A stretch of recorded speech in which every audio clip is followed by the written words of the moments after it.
William and Zachary Zulock weren't satisfied with just appearing normal. They needed to be seen as heroes. In Georgia's LGBTQ+ community, this married couple transformed themselves from ordinary professionals into celebrated activists and advocates. Featured in magazines and praised at events, they were champions of progress who had adopted 2 young brothers to prove that same-sex couples could provide loving homes to children in need. But behind their rainbow flags and perfectly curated social media presence lurked monsters who had weaponized the language of human rights to access vulnerable children. Their betrayal went beyond mere deception. They had turned the sacred cause of equality into a house of horrors. What they put their sons through can't really be put into words. But to do them justice, their story needs to be told. These men adopted these children for this explicit purpose, to exploit these children. And so it churns my stomach. It's terribly disturbing. This is the tragic case of William and Zachary Zulock.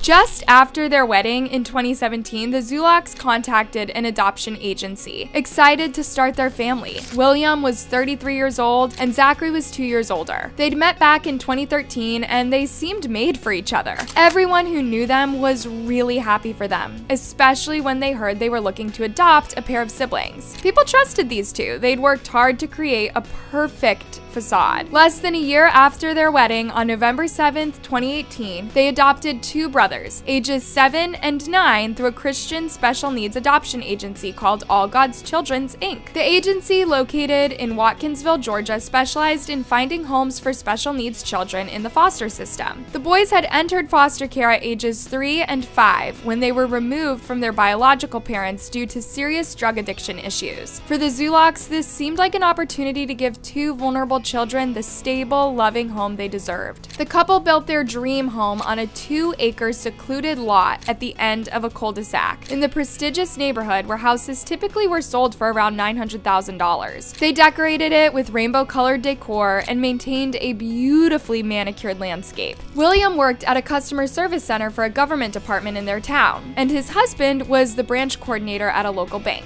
Everything about their lives and their home seemed designed to project an image of the perfect modern family. All God's Children adoption agents did not doubt for a second that these 2 were prepared to be parents. Sadly, we don't really seem to learn from past cases. Monsters often wear carefully crafted masks, and William and Zachary had crafted more than the image of a steady family. The Zulocks became prominent figures in Georgia's LGBTQ+ community. They attended pride parades, had their photos featured in Out magazine in 2020, and often posted on social media wearing "Love My Family" t-shirts with rainbow flags. Each rainbow-colored post, each smiling magazine photo, each public appearance was another brushstroke in their masterpiece of deception.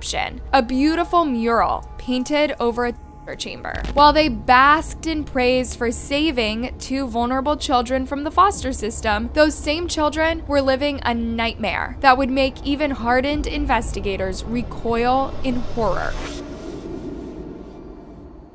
The first crack in this perfect image appeared in July 2022, when investigators from the Georgia Bureau of Investigation's Exploitation and Computer Crimes Unit received a disturbing tip. The National Center for Missing and Exploited Children had traced explicit materials involving minors to an IP address in Walton County, Georgia. This led investigators to 27-year-old Hunter Clay Lawless, who had been downloading disturbing child content. You guys, we can't describe the content, but it's worse than you can imagine. First off, none of this content could be consensual. It involves children who should never be involved in such acts. Secondly, this was violent on par with many horror movies. It had officers in tears, and yet this monster was downloading this content for his own pleasure. When questioned, Lawless revealed something that would finally break the disgusting facade. He had been receiving horrifying messages and media from Zachary Zulock through Snapchat. According to Lawless, he had met the Zulocks through a mutual friend named Blake on the dating app Grindr. What followed was shocking. Zachary would send messages announcing his intentions to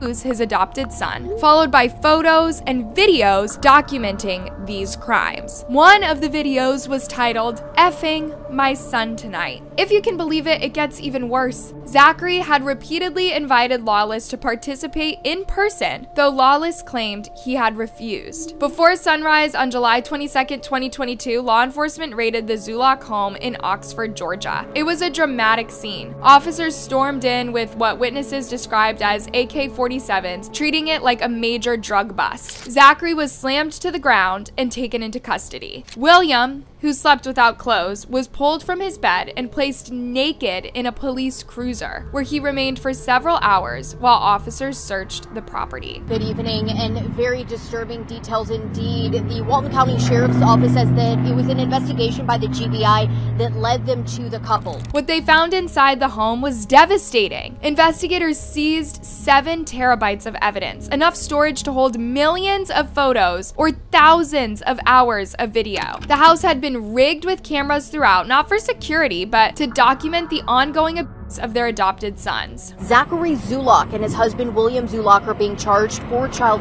crimes. The Walton County Sheriff's Office raided their home on St. Regis Way in Oxford and found that both men were engaging in sexually acts and videotaping it with their adopted sibling children. It's impossible to understand what the two brothers went through at the hands of these monsters. There was no happiness, only fear, pain, and a constant reminder that they were their parents' play toys.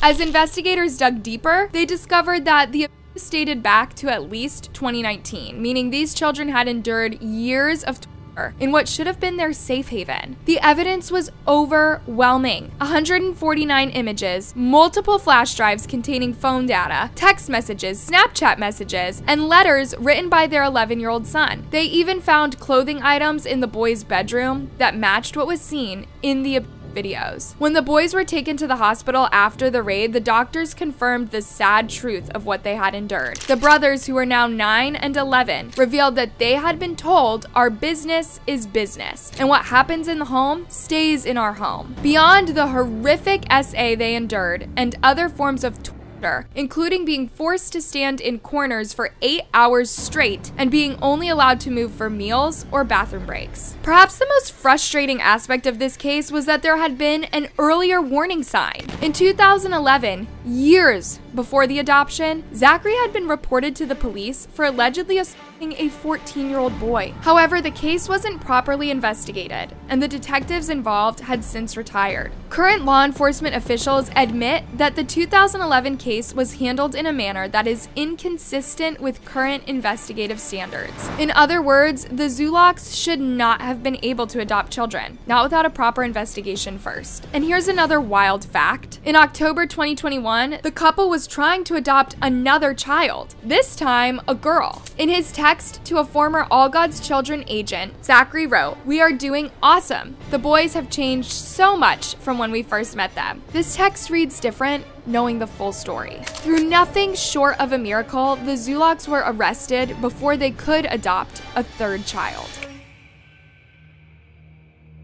When Zachary was arrested, he said, "Sure, I sent the material online, but to less than a dozen people." That was his defense, that he didn't send it to too many people. He didn't try to justify what he and his husband did to their adopted sons. He didn't show any remorse either. Both Zachary and William's attitudes were a sort of, "Oh well, we got caught." In the months following their arrest, both William and Zachary were held in separate facilities. Their jail phone calls were recorded, and they revealed their true, disgusting characters. While their sons were traumatized and displaced, Zachary's main concern was his financial situation, worrying about canceling subscriptions like Disney Plus and Amazon Video. William's complaints focused on the quality of jail food, claiming even dogs wouldn't eat the bologna sandwiches served. And they both complained that the police mistreated them and claimed that the raid had been motivated by their money. I think they took our house because they think there was extra money coming in from somewhere,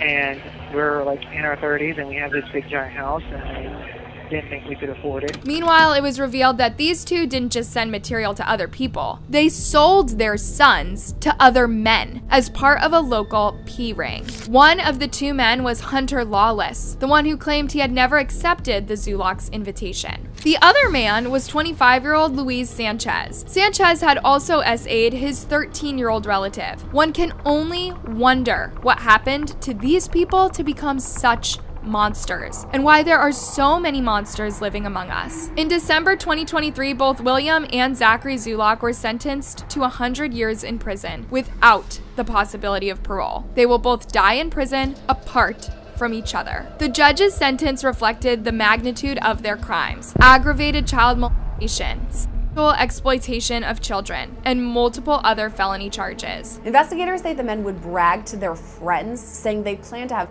sex with their sons, and then they would follow up after they carried out this really disturbing act. Hunter Lawless was sentenced to 20 years in prison and Luis Sanchez to 60 years. The district attorney's statement following the sentencing was powerful. It cannot be stressed enough how important it is for our society to have individuals willing to adopt children in need, but anyone who does so and then abuses those children deserves extremely harsh consequences and decades in prison. These two defendants truly created a house of horrors and put their extremely dark desires above everything and everyone else. This criminology expert revealed the truly tragic truth of this story. William and Zachary adopted the two brothers, already knowing what they would do to them. These men adopted these children for this explicit purpose, to exploit these children.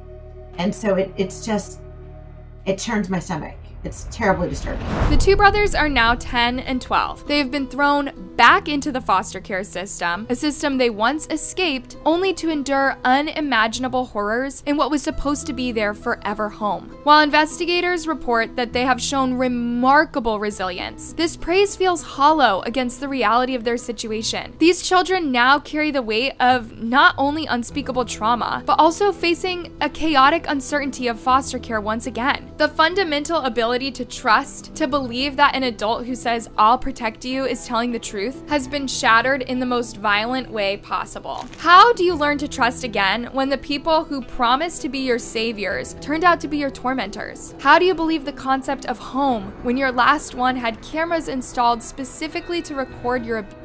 The path ahead of these brothers is longer and darker than any child should ever have to walk. Their story is a tough reminder that we need to be smarter about who we trust. The Zulocks used their social status, careers, and carefully curated public image to appear trustworthy while hiding unimaginable crimes. They exploited a system designed to help vulnerable children, turning what should have been a story of hope into one of horror. The case has deeply affected the Walton County community. Neighbors who once admired the Zulocks' seemingly perfect family life now grapple with the knowledge that such evil existed behind their manicured lawn and rainbow decorations. The adoption agency that placed the boys with the Zulocks has since closed down. Predators often hide in plain sight, using respectability and social causes as cover for their crimes. It shows why we must look beyond surface appearances and why every report of potential abuse deserves thorough investigation. Disturbingly enough, there has been a similar case recently. Remember Jennifer and Sarah Hart? They were also a well-off gay couple who seemed to have it all. And they were also trusted when they asked to adopt 6 black children. Their social media was like a highlight reel of the perfect multicultural family. There were photos of them looking super happy at music festivals, going on nature hikes, and just lounging around at home being all cozy together. And at a 2014 Black Lives Matter protest in Oregon, they went viral with a photo of their son Devontae crying as he hugged a police officer. Just like the Zulocks, these two used this moment to paint themselves as heroes, fighting for justice on all fronts. Except they were monsters. Marcus, Hannah, Abigail, Devontae, Jeremiah, and Sierra Hart, their 6 adopted kids, were actually suffering horrific abuse and neglect from their so-called moms. The mothers used starvation as punishment, forcing their children to go so hungry that they would beg neighbors for food. The kids were made to stand for hours like statues, forbidden from laughing or speaking without permission. In their Minnesota home, the basement was set up like a prison classroom, with children perched on wooden stools instead of proper desks. The mothers pulled them from school to homeschool them, which was really a way to hide the abuse from mandatory reporters. When 15-year-old Hannah attempted to escape by jumping from a second-story window and begging neighbors for help, the Harts manipulated the situation by painting her as troubled. Just as the Zulocks had installed cameras to document their crimes, the Harts documented their abuse through a warped lens of social media activism. The Hart case ended in unimaginable horror. In March 2018, after years of reports and just days after Child Services began investigating, Jennifer Hart drove their SUV off a cliff in California, unaliving herself, her wife, and all 6 children. They had drugged the children with Benadryl before the murders. Sarah's final Google searches included, how many Benadryl would it take to kill a 130-pound woman? And does it hurt to die? Both the Zulock and Hart cases reveal a terrifying truth. Sometimes the most dangerous predators don't hide in the shadows. They hide behind causes, using the language of progress and equality as camouflage for unspeakable crimes. Now, unlike the poor Hart kids, the 2 brothers in the Zulock case have survived, but it will be a long, hard path to healing. Right now, they are taking it one day at a time, and they were brave enough to talk to authorities to make sure their dads face the right punishment. The courage of these young survivors remind us that behind every shocking headline are real children whose lives are forever altered. Their resilience in the face of such betrayal offers hope, but their story tells us to stay vigilant. The Zulock case isn't just another horrible crime story. It is a brutal reality check about how modern predators operate. These weren't shadowy monsters lurking in dark alleys. They were Instagram perfect parents who knew exactly how to play the game, wrapping themselves in rainbow flags and activism to make everyone trust them. Sometimes the scariest wolves aren't just wearing sheep's clothing, they're wearing superhero capes, and that's a terrifying thought. Thanks for watching, you guys. Leave your thoughts in the comment section down below and let me know what you do to be an active bystander and keep the kids in your life safe. And before you go, don't forget to like and subscribe. Catch you soon.